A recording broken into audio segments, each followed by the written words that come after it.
Hey everyone. Today we're going to be talking about the upgrade options that Rocktol has for their multi-tools. Um, Before we get into that, I want to do a quick introduction to Rocktol. So for those who are unfamiliar with the name brand, it is an import brand that took advantage, like many other manufacturers, on the expired patent that Leatherman had on the Wave. It allowed manufacturers to create Wave clones, if you will, without having to worry about any legal backlash from Leatherman. It also opens the platform because it allows manufacturers to do things that Leatherman themselves weren't able to do. For instance, on these we have a Surge pair of scissors on a Wave platform, which is something that Leatherman never did. So things that we can applaud Rocktol for. Other things that they had did on the Gen R, which is what this one is. On the Gen R, let's see if we can zoom out just a hair. The Gen R, they had introduced, same as Leatherman, a eyeglass screwdriver. They took the file and reduced it down to almost like a what do you call those tools? The inexpensive tools that Leatherman makes. I can't think of the name off the top of my head, but they kind of did that number, or almost like a Leatherman P2 type of file. Can opener, flat screwdriver. This is an awl, which could almost look like it's a flat screwdriver, a mini one, but it really is an awl. Something also that the original Wave didn't have. A full 1/4 inch bit set, double-ended, which the kit actually comes with extra bits, which is cool. But anyways, also a replaceable wire head cutter too. So they've really did some things to the platform to make it better than Leatherman's offering, all while offering exceptional quality and a pretty good price to boot. So that's the tool itself. But what they did, so they offer some upgrades. The original sheath, let me grab it real quick. The original sheath for this multi-tool is similar to what Leatherman had on the P series. Elastic sides, snap front. They have a bit kit stashed in the back. It's not bad. I like it. It's a lot like Leatherman's, and that's why I appreciate it. So what they did is they introduced a Leatherman, a leather, a leather sheath. So after testing it for a few days, I must say there's pros and cons. I do wish that when the tool was inserted that the snap was further down than what it is, because when I snap it here, there's some room. I wish the snap was a little bit lower. On top of that, where it is in my belt, this leather has stretched quite a bit. I appreciate the snap on the back, so I can put this on my belt without having to take my belt off. But the negative is this leather, for some reason, is stretching just a little bit. It may have stretched as far as it's going to stretch, and it may not give me any more issues. But as far as quality goes, it's a good quality leather sheath. I do like it. I like it quite a bit. The leather on this one here, and I can't remember what the name of this tool for the life of me, and it's probably not printed on the tool. No. ST01, SK01, something like that. They also have leather. This leather seems to be a lot stiffer, a little bit less supple than what it is on this one. So it's got a little more rigidity to it. So it's liable not to stretch on my belt as much as this one is. I haven't done any real testing with this one, but I figured I would just show you guys. It's an option to carry it in your belt instead of just carrying it in your pocket with the clip. Kind of a neat idea. The other upgrade that I wanted to talk about is the blade that comes with the Gen R is VG10. VG10, like the American equivalent of VG10, is, I want to say, 440C.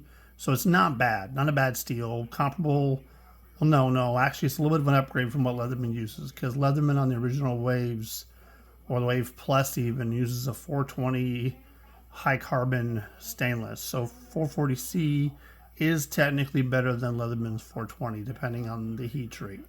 That is a step up from what Rocktol used originally on their first generation tool, which was in the 420 range, a lot like Leatherman uses. But us being gearheads and knife nerds and all that, we always want to go one step further and go, let's make it better, let's make it better, let's make it better. So they had went from the original steel to the VG10. They wanted to up the ante even more, and they send you, when you purchase it, they send you a little, what do I do with it? Here it is. A little box that mentions, well, first of all, sorry, it has an S35 VN blade in here. I've currently got the VG10 in here because I've already swapped it. There's a little note saying that the rivet or the screw on here probably has Loctite, and it's going to take some heat and significant unscrewing to get it to come loose. Mine, ironically, didn't have any Loctite whatsoever, so I've had to do that to keep it from spinning out on me. So it's not going to go anywhere now. But anyways, they offer now S35 VN steel. Pretty nifty. Why they decide to go black when the original knife blade is, silver, natural stainless looking color, I don't know. But it definitely makes a standout when you think of those individuals who upgraded and they're like, hey, he's got the S35 VN blade. Wink, wink. I did have some problems installing the blade. I have got lockup. Barely. Let me see if I can zoom in here a little bit. We'll zoom all the way in. So you can see I have the lock engaged. It's on the early side of lockup. If I flex the blade a little bit, it may move a little bit more. Yeah, see, it moved almost towards the middle. So I've got lockup. Even if I got to go back, I got lockup. But in order to get that lockup to happen, I had to use a diamond file. Go back out again. And I had to remove some metal off my lock relief, off the little spring here, in order to make this fit, because the lockup originally, when I tried to swap blades, the lockup was so minimal that it was dangerous.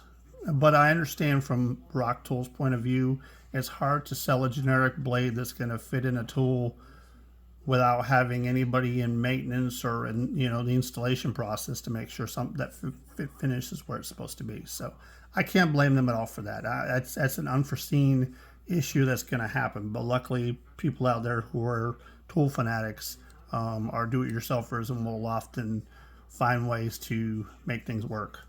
So it being an S35 VN blade versus VG10, it's going to have exceptional edge retention, better toughness, better corrosion resistance. They coated it to even better, so that corrosion resistance is much, much better. The only thing I wish, and they've listened to me, believe it or not. I don't know if they specifically listened to me, but one of the issues that I've had with their tools is, I'm going to zoom in again here, is they would chamfer, if that's how you want to say that word, chamfer, whatever, the inside of the eye here. So the only problem that is whenever you go to open up the tool, a Leatherman tool isn't rounded like that. So sometimes there's a bit of a difficulty on purchase because you don't have that sharp edge to grab the pad of your thumb to help it open. But on this one, there's no chamfering. It's completely straight, which puts it in line with what Leatherman puts out. So bravo, guys, bravo. I applaud you.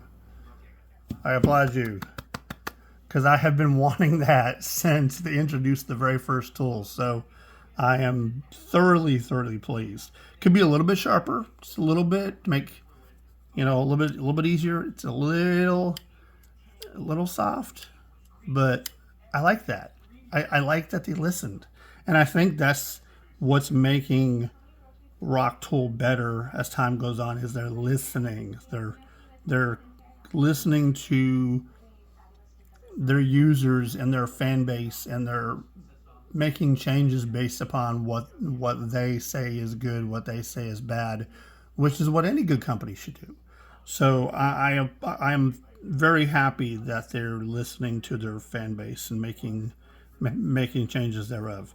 So, anyways, to wrap things all up, that was just a little summary of the two new leather offerings and the S35VN blade swap for the Rocktol Gen R. If you guys have any questions, be sure to ask me down in the comments. I would like it if you guys would give me a like and a follow so I can help grow this channel. Appreciate what you guys do for me. Thank you.